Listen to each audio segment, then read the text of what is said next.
আসসালামু আলাইকুম ওয়া রাহমাতুল্লাহি ওয়া বারাকাতুহু।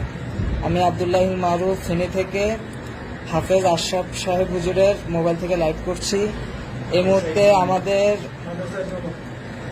মুহূর্তে আমাদের ফেনীর প্রখ্যাত আলেমুদ্দিন হযরত মাওলানা ফখরুদ্দিন আল মুবারক সাহেব, ফরিদুদ্দিন আল মুবারক সাহেব আমাদের মাদ্রাসাতু ইবনে ওমর, হাজারী রোড, আলো কমি সেন্টারের বিপরীতে অবস্থান করছেন। আলহামদুলিল্লাহ, হুজুর অনেক কষ্টের পর আলহামদুলিল্লাহ এখানে এসে পৌঁছেছেন।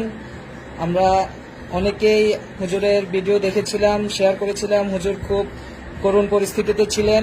আলহামদুলিল্লাহ, আল্লাহর রহমতে আল্লাহ হুজুরকে উদ্ধার করে এনেছেন এবং এই মুহূর্তে হাজারী রোডের মাদ্রাসাতু ইবনে ওমরে আছেন। আমরা সবাইকে বলবো, আপনারা আর চিন্তা করবেন না, ইনশাল্লাহ, আর দোয়া করবেন। আর যারাই দেখবেন ভিডিওটি সবাই শেয়ার করে দিবেন।